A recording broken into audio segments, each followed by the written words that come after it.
தான் மட்டும் வளர்வது இல்லாமல் தன்னை சார்ந்தவர்களையும் வளர்க்கிறது தாயுள்ளத்தால் மட்டுமே முடியும். இவர் அதற்கு தகுதியான தரமான படைப்புகளை மட்டுமே நீலம் ஸ்டுடியோஸ் மூலமாக கொடுத்து கொண்டு இருக்கும் தயாரிப்பாளர் இயக்குனர் பா ரஞ்சித் அவர்களை பேச வருமாறு அன்போடு அழைக்கிறேன். தேங்க்யூ ஜெய்வேம். ஒரு நீண்ட மாரி செல்வராஜன் உரைக்கு அப்புறம் நான் பேசுகிறேன். ஏன்னா மாரி செல்வராஜ் மொழியில் மட்டும் இல்லை, பேச்சிலையும் பக்குவப்பட்டிருக்கிறான். ஏன்னா எல்லாரும் பற்றியும் டீட்டெயிலாக பேசி ஒரு பதட்டம் இல்லாத ஒரு மேடையாக மாறிக்கு இருக்கிறத நான் பார்த்தேன். உண்மையிலேயே அந்த பதட்டத்தை பற்றி கொஞ்சம் பின்னாடி பேசுவோம். ஸோ இந்த நேரத்தில் அதித்திக்கு நான் தேங்க்ஸ் சொல்லிக்கிறேன். Thanks Aditi, you given a big victory and it is not possible.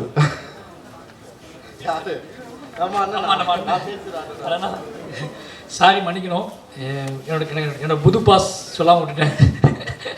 Senthil sir, நான் ஃபஸ்ட் டைம் அட்டன் பண்ணிட்டேன் என் லைஃப்பில். அப்படி நமக்கு ஒரு டிஸ்ட்ரிபியூட்டர் ஒரு படம் நியூஸ் ஃபோன் பண்ணி நம்ம டெய்லி ஃபாலோ பண்ணுறேன். ஏன்னா இந்த மற்ற படத்தில் நடக்கலை.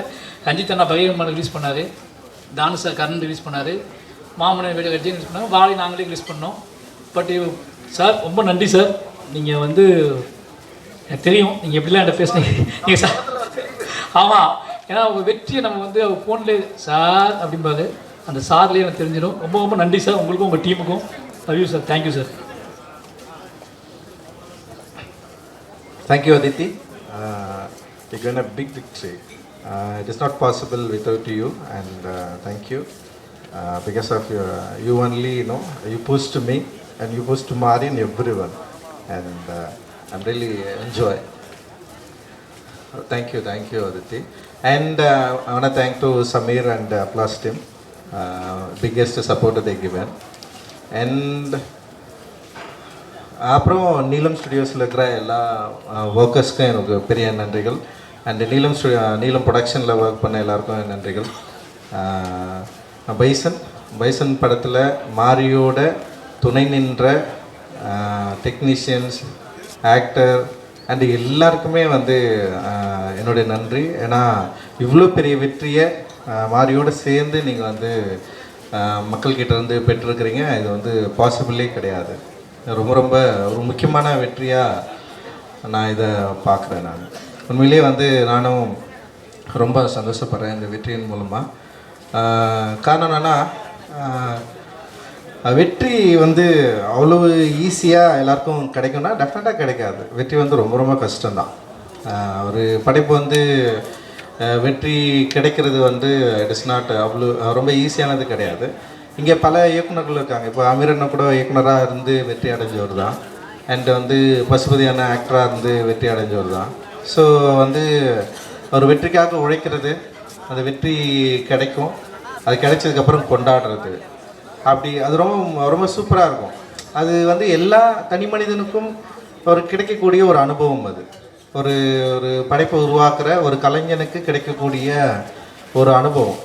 ஆனால் ஒவ்வொரு படைப்பாளிக்கும் அந்த வெற்றியை பெறுவதில்லை சில உழைப்பு இருக்கும். சில விஷயங்களை நம்புவாங்க. சில பேர் ரொம்ப க்ரியேட்டிவாக தங்களுடைய கதை பலத்தை நம்பி, இல்லை அந்த திரைக்கதை இல்லை அந்த லைஃப் ஸ்டைல் இதெல்லாம் நம்பி இந்த படம் ஓடுன்னு சொல்லிட்டு நம்புவாங்க. பட்டு நான் சினிமாவுக்கு வரத்துக்கு முன்னாடி என்னுடைய லைஃப்பை நான் பேசி படமாக எடுத்து இங்கே ஜெயிக்க முடியுமா அப்படின்றது கொஞ்சம் ஒரு சின்ன ஒரு யோசனை இங்கே இருக்க தான் செஞ்சது. பட் ஆனால் துணிஞ்சி படம் எடுத்துகிட்டு பார்த்துடலான்னு சொல்லிட்டு தான் நான் இண்டஸ்ட்ரிக்கே வந்தேன் நான். ஸோ அந்த வந்ததில் இருந்த இப்போ யாராவது என்கிட்ட என்ன படம் எடுப்பேன்னு கேட்டால் திடீர்னு பதில் சொல்கிறதுக்கு முன்னாடி ஒரு பதட்டம் தொட்டிக்கும் எனக்கு. இதை பற்றி இவங்ககிட்ட பேசலாமா, இவங்க என்ன நினைப்பாங்க, இதை பாசிட்டிவாக எடுத்துப்பாங்களா, இல்லை இதை எப்படி இதை உணர்வாங்க. நான் படம் தான் எடுக்க போகிறேன், தப்பான வேலை செய்ய போகிறதில்ல. அண்ட் இந்த படத்தில் இந்த சமூகத்துக்கு தவறான கருத்தை நம்ம சொல்ல போகிறதில்ல. இந்த சமூகத்தில் இருக்கிற ஒரு 75 ஆண்டுகள சினிமா வரலாற்றில் பேசப்படாத மக்களை பற்றி பேச போகிறோம். ஆனால் நமக்கு ஏன் பதட்டம் வருது? நம்ம கரெக்டாக தானே வேலை செய்கிறோம், கரெக்டாக ஒரு நல்ல விஷயத்தை தானே நம்ம சொல்ல போகிறோம். ஆனால் ஏன் எனக்கு பதட்டம் தொட்டிக்குது, ஏன் ஒரு இடம் புரியாத ஒரு ஒரு ப்ரெஷர் க்ரியேட் ஆகுது அப்படின்னு எனக்கு வந்து சத்தியமாக தெரியவே இல்லை. பட் ஆனால் வந்து அது ஏன்னு நமக்கு எல்லாருக்குமே தெரியும். இப்போ வந்து பொதுவாக கிராமப்புறங்களில் வசிக்கிறவங்களுக்கு வந்து ரொம்ப இயல்பாக தெரிஞ்சிடும். இது ஒரு ஊர் காலனி ரெண்டு தனியாக பிரிஞ்சிருக்கிறப்போ ஒரு பொதுவில் இருக்கிற ஒரு பொருளை வந்து பங்கு போடுறதில்ல, இல்லை உரிமை கோர்றதில்ல, எப்போவுமே வந்து ஒரு சின்ன ப்ரெஷர் இருந்துகிட்டே இருக்கும். ஸோ இப்போ நான் வந்து அப்படி ஒரு காலனிலேருந்து வந்திருக்கிறேன். ஸோ மாரி செல்வராஜ் அப்படி ஒரு காலனிலேருந்து வந்திருக்கிறான்னு வச்சுங்களேன். ஸோ அப்படி இருந்து ஒரு காலனியில் வந்து யார்கிட்ட எதை பேச போகிறோம் அப்படின்றது வந்து ரொம்ப முக்கியமாக இருந்தது. யார்கிட்ட எதை பேச போகிறோம், இப்போ வந்து இப்போ நான் வந்து என்னுடைய உரிமையை நான் எங்கே கேட்குறேன்னா பொதுவில் கேட்குறேன். பொது என்பது என்னென்னா இங்கே வந்து ஒரு ஊராக இருக்குது. ஊரில் வந்து பலதரப்பட்ட சாதிகள் வசிக்கிற ஒரு பகுதியாக இருக்குது. அப்போ அங்கே போயிட்டு நான் என்னுடைய உரிமை கேட்குறப்ப ஃபஸ்ட்டு என்னவா தோணுன்னா வந்து நீ எதுக்கு இங்கே வந்து கேட்குற, நீ வந்து இங்கே வந்து பேசலாமா, உனக்கு இப்போ நம்ம எல்லாரும் ஒன்றா தானே இருக்கிறோம், நீ அங்கே ஒழுங்காக இருந்துடலாம்ல, நீ எதுக்கு இங்கே வந்து இதை பேசி பிரச்சனையாக மாற்றுற, இதை பிரச்சனையாக பேசலைன்னா இவ்வளோ நாள் நம்ம எல்லாரும் வந்து நல்லா ஜாலியாக சந்தோஷமாக தானே இருந்தோம், நீ அங்கே இருக்கிற நான் இங்கே இருக்கிறேன், நீ கோயில் திருவிழாவுக்கு வரையா, நீ அங்கே இரு, நீ வரையா, இது வந்து இதை பார்த்துக்கோ, ஊர் பொது கிணத்துல வந்து நீ தண்ணி எடுக்கக்கூடாது, இல்லை ஊர் குளத்தில் வந்து உனக்கு உரிமை கிடையாது, ஊர் பொது சொத்தில் உனக்கு வந்து உனக்கு உரிமை கிடையாது, நான் உரிமைன்னு நான் கேட்டேன்னு வச்சுக்கேன், அங்கே வந்து ஒரு பிரச்சனை ஸ்டார்ட் ஆகுது. இது எப்படி நீ வந்து கேட்கலாம், இத்தனை நாள் உனக்கு வந்து இது வந்து நான் கொடுக்கவே இல்லையே, நீ எப்படி இவ்வளோ நாள் கலாச்சாரத்தை ஒரு பண்பாடை நீ எப்படி வந்து மீற முடியும் அப்படின்னு சொல்லிட்டு பல பிரச்சனைகள் உருவாகிறத நம்ம வந்து பார்த்துருக்குறோம். கிட்டத்தட்ட இதே மனநிலை தான் நான் சினிமாவில் வந்து இங்கே வந்து படம் எடுக்கிறப்போ கதை சொல்கிறப்போ என்னுடைய நான் இப்படி ஒரு படம் எடுக்க போகிறேன்னு சொல்லிட்டு பேசுகிறப்போ அந்த டைமில் ஊரில் ஒரு பொதுவில் பங்கு கோர்றதுக்கான ஒரு உரிமையை கேட்குறப்போ எனக்கு நிகழ்ந்த, இல்லை என்னுடைய முன்னோர்களுக்கு நிகழ்ந்த, என்னுடைய பகுதியில் மக்களுக்கு நிகழ்ந்த அந்த பதட்டம் எனக்கு இந்த சினிமாவில் எனக்கு உண்டாச்சு. ஸோ அந்த பதட்டம் என்று எனக்கு தணிஞ்சுது. அட்டகத்தி படம் ஜெயிச்சான உடனே எனக்கு வந்து அந்த பதட்டம் தணிஞ்சிச்சா, வெற்றி உண்மையிலே வந்து எனக்கு வந்து ஒரு பெரிய மகிழ்ச்சியை கொடுத்ததா அப்படின்னா வந்து உண்மையிலே வந்து அட்டகத்தி படம் ஜெயிக்கலன்னா என்ன இருக்குன்னு எனக்கு தெரியல. அட்டகத்தி படம் ஜெயிச்சதுனால அடுத்த படம் பண்ணுறதுக்கான வாய்ப்பு கிடைச்சிது. ஆனால் அடுத்த படம் கிடைக்கிறதுக்கான வாய்ப்பை இப்போ அட்டகத்தி படம் எப்படி ஏற்றுக்கொள்ளப்பட்டது, அதோட விமர்சன பங்கு என்ன, ஓகே அது ஒரு சாரார் வெறும் காமெடி படமாகவே பார்த்தாங்க, ஒரு சில பேர் அதோடைய நரேட்டிவை புரிஞ்சுக்கிட்டாங்க, சில விஷயங்களை அதை பற்றி எழுதுனாங்க. ஆனால் மெட்ராஸ் வந்து எப்படின்னா எல்லாராலும் கொண்டாடப்பட்டதுன்னு பேசப்பட்டாலுமே கூட அப்போ தான் வந்து இது குறியீடுகளை பற்றி வந்து பேச ஆரம்பிக்கிறாங்க. ஸோ அது வரைக்கும் வந்து ரஞ்சித்ன்ற ஒரு இயக்குனராக இருந்தார். அப்புறம் மெட்ராஸ்க்கு அப்புறம் வந்து திரும்பவும் வந்து வேற ஒரு படம் இயக்கியிருக்காரு, ஒரு முழு அரசியல் திரைப்படம்னு சொல்லிட்டு எல்லாருமே ஏற்றுக்கிட்டாங்க. அந்த முழு அரசியல் திரைப்படம் ஏற்றுக்கிறதுக்கு அப்புறம் வந்து பல விவாதங்கள் வந்து அப்போ உருவாச்சு. நல்லா எனக்கு ஞாபகம் இருக்குது, வந்து ஒருத்தர் எழுதினார், மெட்ராஸின் டைட்டில் வச்சு எவ்வளோ திமுறா ஒருத்தன் படம் எடுத்துருக்காங்க, இது ஹிந்துவில் வந்தது. எனக்கு நல்லா ஞாபகம் இருக்குது எப்படி இந்த படத்தை வந்து விட்டாங்க வெளியே. இதே வந்து பாம்பேயில் போயிட்டு பாம்பேன்னு சொல்லிட்டு படம் எடுத்தால் அங்கே இருக்கிற வந்து எல்லாம் அடிச்சு காலி பண்ணியிருப்பாங்க, ஓட விட்டுருக்க மாட்டாங்க. ஆனால் இவங்க வந்து பாரு மெட்ராஸ்ன்னு ஒரு படம் எடுக்கிறான்னு சொன்னாங்க. எனக்கு ரொம்ப புதுசாக இருந்தது, இப்படி ஒரு நெரேட்டிவ் எப்படி இவங்களால் உருவாக்க முடிஞ்சது. அப்போ தான் வந்து என்னென்னா ஓகே இதில் இந்த குறியீடில் இதை பயன்படுத்தியிருக்காங்கன்னு சொல்லிட்டு எனக்கு வந்து எதிர்மறை விமர்சனங்கள் நிறைய வர ஆரம்பிச்சிது.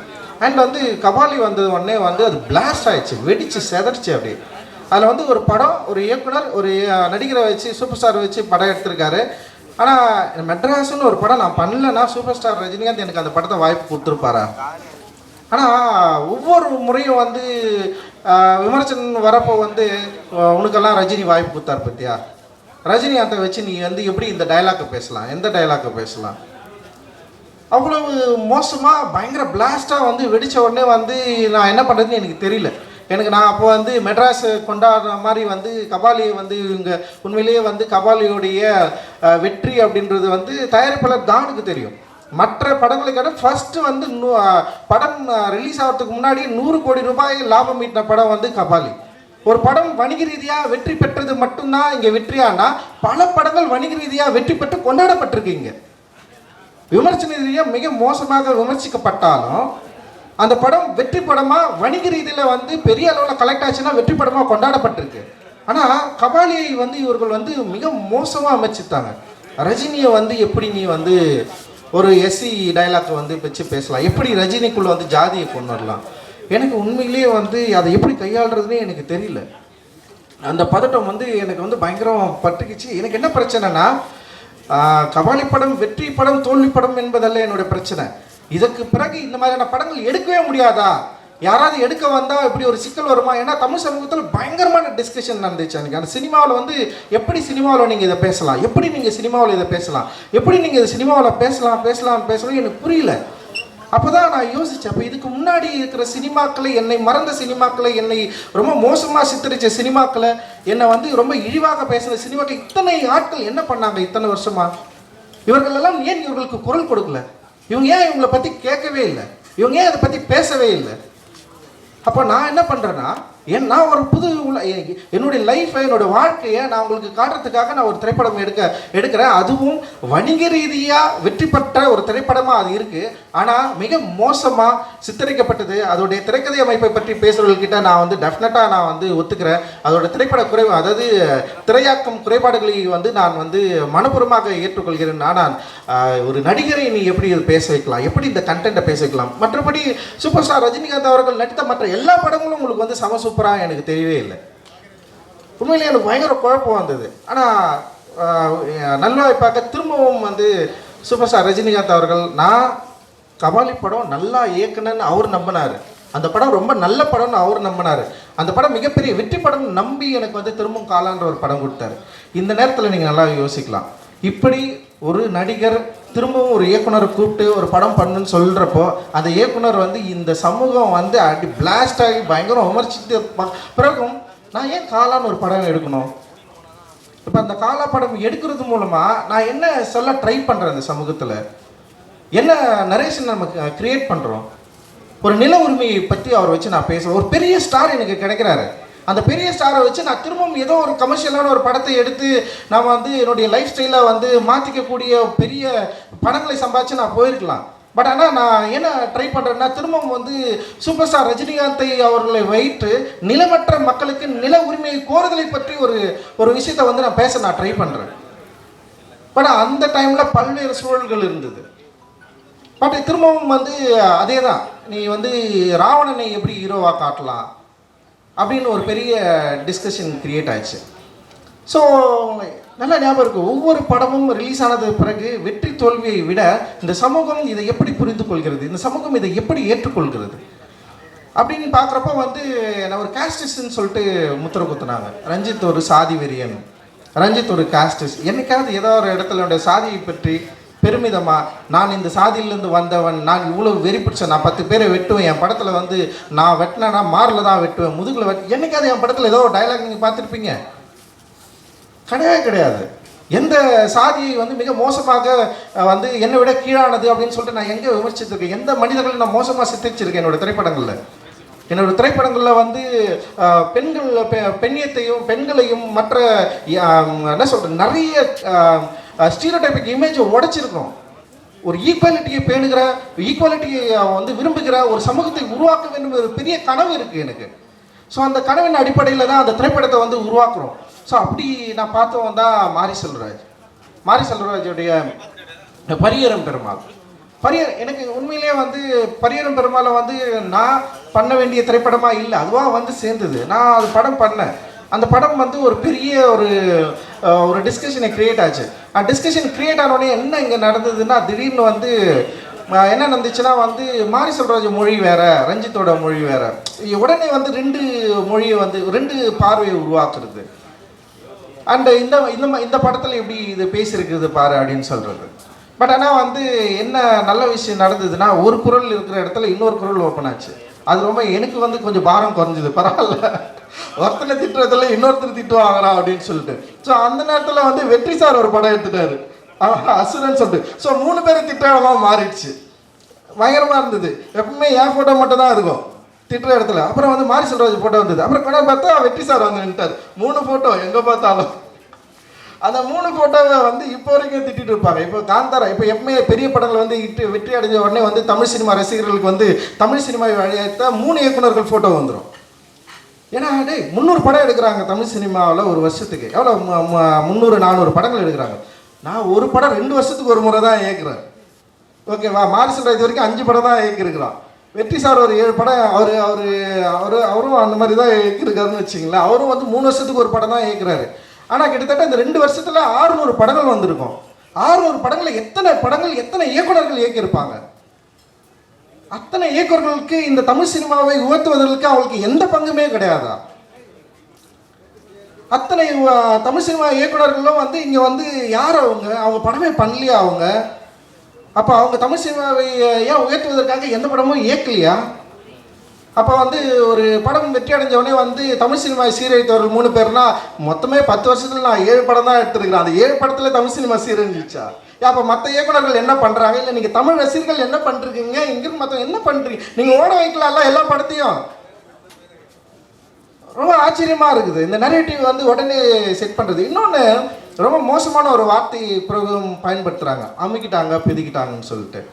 எவ்வளோ மோசமான ஒரு வார்த்தை! இந்த இந்திய சமூகத்தில் இத்தனை நூற்றாண்டுகள் கழித்தும் என்னுடைய சகோதரர் இன்னைக்கு வந்து தீபாவளி கொண்டாட்டு இருக்கிற ஒரு சமயத்தில் வந்து ஒரு ஊரில் வந்து அவ்வளோ பேர் அடிச்சு வச்சிருக்காங்க. உங்கள் கண்ணை திறந்து பார்க்க மாட்டீங்களா நான் கேட்குறேன். எல்லாரும் தீபாவளிக்கு ஊருக்கு தானே போனீங்க. உங்கள் ஊரில் பக்கத்தில் வந்து நீங்கள் பிரிஞ்சிருக்க கேஸ்டால் பிரிஞ்சிருக்கிற 2 பிரிவை நீங்கள் பார்க்கவே இல்லையா? இது எப்போ நம்ம சரி பண்ண போகிறோம் அப்படின்னு ஒரு கேள்வி கேட்டேன்னு வச்சுங்களேன். உங்ககிட்ட என்ன பதில் இருக்குது? வேற ஒன்றுமே இல்லை. ஸோ அந்த கேள்விக்கான பதிலை தேடுவதற்காக முயற்சி தான் எங்களோட சினிமா. அந்த சினிமா அப்படி முயற்சிக்கிறதுனால நாங்கள் வந்து ஒரு என்ன சொல்கிறது, மக்களிடம் விலகி எடுக்கிற ஒரு சினிமா எடுக்கிறோம்னா இல்லை. ஒவ்வொரு முறையும் மக்களை நெருங்க ட்ரை பண்ணுறோம். மக்களுக்கு பிடித்த ஒரு சினிமாவை இயக்க ட்ரை பண்ணுறோம். மக்களை எஜுகேட் பண்ணுற படங்களை இயக்க ட்ரை பண்ணுறோம். ட்ரை பண்ணிட்டே இருக்கோம். இதில் சில தோல்விகள் வரலாம். எனக்கு ரொம்ப ஆச்சரியம், உண்மையிலே ரொம்ப சந்தோஷம். மாறி தொடர்ந்து வெற்றி படங்களை எடுத்துகிட்டு இருக்கிறான். தொடர்ந்து மக்களுக்கான ரொம்ப நெருக்கமான சினிமாவை எடுத்துகிட்டு இருக்கிறான். இது சாதாரண விஷயமே கிடையாது. இது ரொம்ப ஆச்சரியமான விஷயம். ஆக்சுவலி ஒரு ஆச்சரியத்தை தமிழ் சினிமாவில் நிகழ்த்தி கொண்டிருக்கிறான் மாறி. உண்மையிலே இவ்வளவு வெறுப்புணர்களுக்கு அப்புறம், இவ்வளவு வெறுப்பை கொட்டினதுக்கு அப்புறம் என்ன ஆச்சுன்னா வந்து திடீர்னு வந்து இப்போல்லாம் வந்து படம் வரதுக்கு முன்னாடியே ஒரு நெரேட்டிவ் செட் பண்ணுறாங்க. இந்த படங்கள்லாம் நம்ம பார்க்கக்கூடாது, இந்த படங்களை போகாதீங்க, இந்த படங்களில் ஜாதி பேசுவாங்க. இப்போது உண்மையிலே வந்து சார் இருக்கார்ல, ஒரு 5 ஸ்டார் செந்தில் சார் எல்லாரும் ஜாதி படம்னு சொல்கிறாங்க சார், எல்லாரும் ஜாதின்னு சொல்கிறாங்க. ஆனால் இந்த படம் ஸ்போர்ட்ஸ் படம் தானே சார்? அவருக்கு தெரிஞ்சிருக்கு இந்த படம் ஸ்போர்ட்ஸை ரொம்ப முதன்மையாக வச்சு பேசியிருக்கு.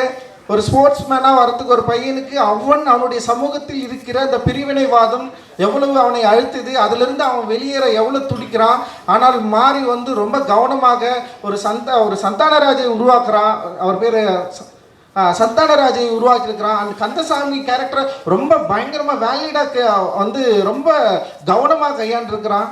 எந்த விதத்திலும் இந்த பொது சமூகத்திலிருந்து வேறுபட்டு விடக்கூடாது, எந்த விதத்திலும் மிக மோசமாக மக்களை பிரித்தாள்கிற ஒரு சினிமாவை எடுத்துடக்கூடாதுன்னு சொல்லிட்டு ரொம்ப அக்கறையும் அன்பும் இருக்குது.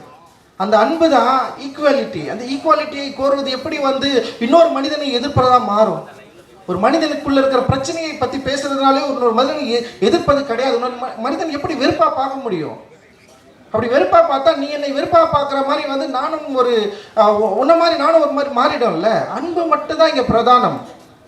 எப்படியாவது நம்ம எல்லாரும் ஒன்று சேரணும், எப்படியாவது இந்த சினிமாக்கள் மூலமாக இருக்கிற வெறுப்பை வந்து அழிச்சு மாற்றணும் அப்படின்ற முயற்சி தான் இது.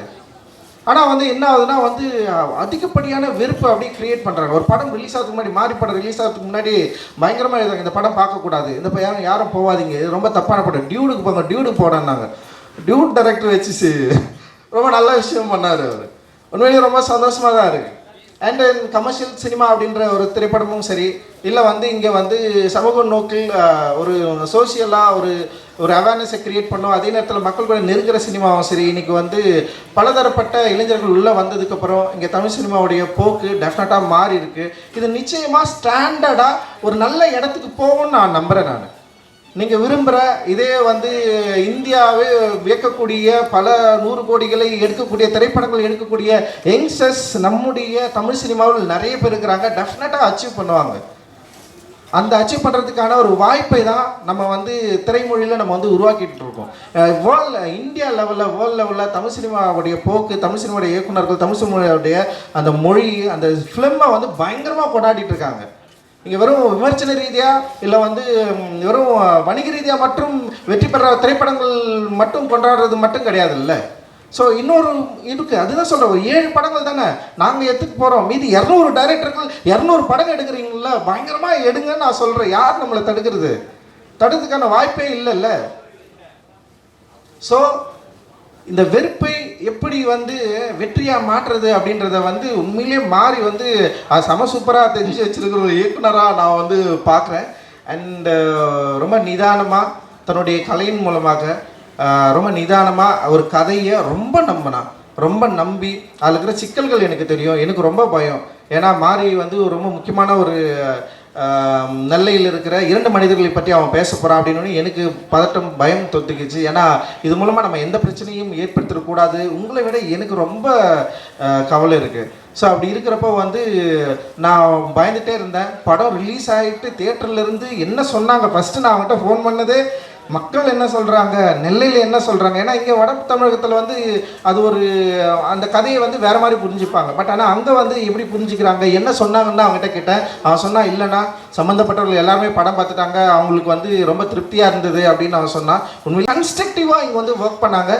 அதை வந்து மாறி தன்னுடைய கலை திறமையால் தன்னுடைய திரைப்படத்தினால மிகப்பெரிய அவங்களுக்கு தோல்வியை கொடுத்து நமக்கு வந்து ஒரு பெரிய வெற்றியை உருவாக்கி கொடுத்துருக்குறான்.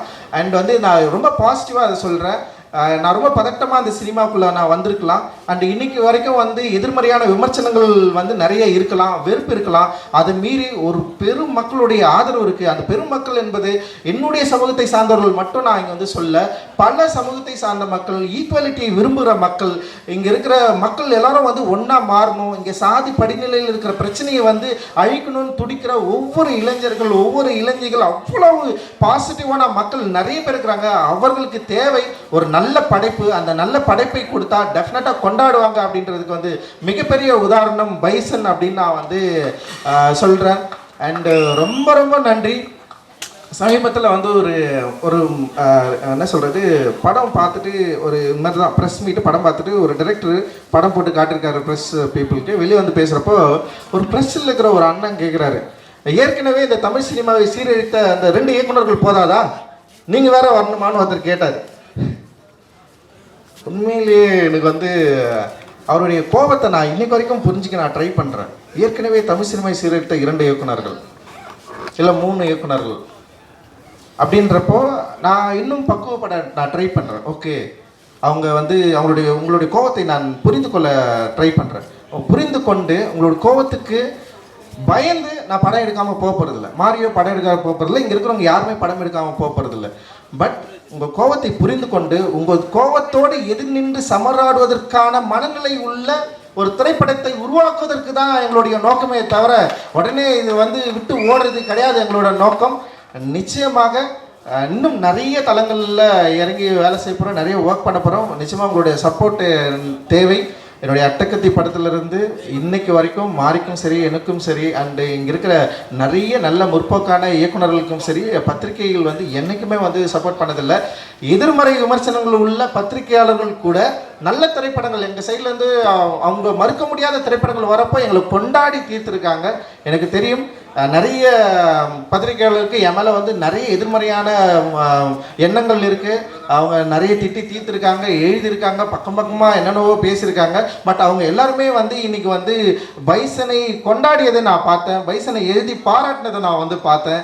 அண்டு இந்த படத்தில் இருக்கிற பிரச்சனையை சரியாக புரிந்து கொண்டு பேசினதை நான் வந்து பார்த்தேன். ஸோ இதுதான் அதாவது திட்டியவர்கள் கூட பாராட்டுற ஒரு மனநிலையை உருவாக்கக்கூடிய ஒரு சினிமாவை தொடர்ந்து எடுத்துக்கொண்டிருக்கிறோம் அப்படின்ற பெரிய மகிழ்ச்சியும் சந்தோஷமும் இருக்குது.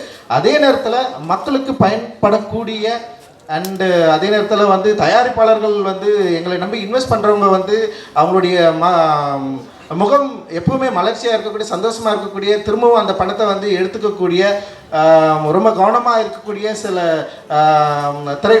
அந்த மாதிரியான படங்கள் தான் நாங்கள் வந்து தொடர்ந்து எடுத்துகிட்டு இருக்கிறோம். அண்டு இப்படி ஒரு வாய்ப்பை வந்து ஒரு ஈக்குவாலிட்டியை வந்து எங்களால் முடிஞ்ச அளவுக்கு நாங்கள் ட்ரை பண்ணுறோம். ஒர்க் ஸ்பேஸ்லேயே நாங்கள் வந்து ட்ரை பண்ணுறோம். ஸோ அது வந்து சமூகத்திலையும் பரவணும். அண்டு திரைத்துறையிலையும் வந்து முக மலர்ச்சியோடு எங்களோட திரைப்படங்கள் வரப்போ ஏற்றுக்கணும். படம் நல்லா இல்லைன்னா நல்லா இல்லைன்னு திட்டுங்க, நல்லா இருக்குன்னா நல்லாரும் பாராட்டுங்க. ஆனால் படமே எடுக்கக்கூடாதுன்ற ஒரு எண்ணத்தை நீங்கள் கைவிடுவது நல்லது அப்படின்னு சொல்லிட்டு இந்த நேரத்தில் உங்களுக்கு வந்து நான் சொல்லி விடைபெறுகிறேன். நன்றி, மகிழ்ச்சி, தேங்க்யூ, ரொம்ப நன்றி எல்லாருக்கும்.